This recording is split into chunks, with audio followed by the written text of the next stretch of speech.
আমার ভাইরা, আমার বন্ধুরে,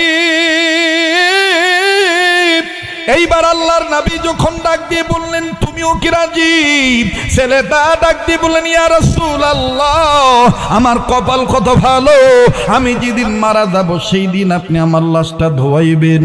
ও আব্বা, আপনি দোয়া করেন না, এটা যেন তাড়াতাড়ি হয়ে যায়। আমার বন্ধুগণ হাজার হইল বাবা, চোখের পানি ছেড়ে কান্দার ডাক দিয়ে বললেন ইয়া রাসূলুল্লাহ, আপনার কথা মিথ্যা হবে না, আপনার কথা অবশ্যই সত্যি হবে। তবে নবীজি গো, আমার দিল বলে মনে হয় আমি আর আমার পুত্রের মুখ থেকে বেশি আব্বা ডাক শুনতে পারবো না, অচিরে আমার পুত্রটা দুনিয়া ছেড়ে চলে যাবে। আল্লাহ রসুল বললেন কোন দিন মারা যাবে সেটা আমার জানা নাই, তবে শুনিয়ে নাও, শুনিয়ে নাও, তোমার এই ছেলে যেদিন মারা যাবে আমি নবীর না জানে তুমি মাটি দিও না, যাও যাও, তোমাদেরকে বিদায় দিয়ে দিলাম। এবার আমার বন্ধুগণ বাবা আর সন্তান দুজনে মিলে বাড়িতে চলে গেলেন। লম্বা কথা সংক্ষেপ করে দিলাম, কিতাবের মধ্যে পাওয়া যায় মুসান্নিফগণ লিখেন 3 দিন পরে ছেলেটার গায়ে এমন জ্বর আসলো, জ্বরে শরীর পুড়ে পুড়ে যাওয়ার ভাব, চোখ লাল হয়ে গেছে, ঠোঁট দুটি কালো হয়ে গেছে। বাবা তার বিবিকে ডাক দিয়ে বলতেছেন বিবিরে, আল্লাহ রসুলের দোয়া কবুল হয়ে গেছে। বিবিরে, আমার নবী বলেছে আমার সন্তান মারা গেলে নবীরে না জানে যেন মাটি না দেই।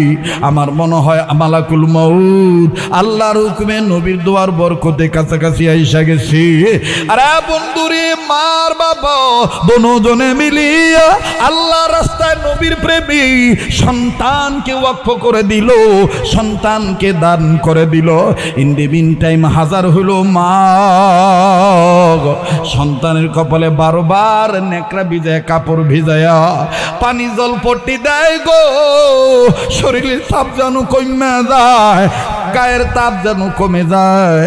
মাকে এবার আস্তে করে সন্তান মায়ের হাতটা ধরিয়া আর বাবার হাত ধরে বুকে লাগায় ডাক দিয়ে কয় আব্বু আম্মু গ, সবাই জানে আমি মারা গেলে আল্লাহ রসুল খবর পাইলে আল্লাহ রসুল নিজে এসে আমার জানাজার নামাজ পড়াইব, আমার লাশটা ধোয়াইয়া দিব, আমার কবরে নামাইব গো মা। এটা তোমরা সবাই জানো, আমিও জানি, কিন্তু মা আমি চিন্তা করে দেখেছি আমার নবীর মা নেই, বাবা নেই, আমার নবী এতিম নবী, ওই মা ওই আমার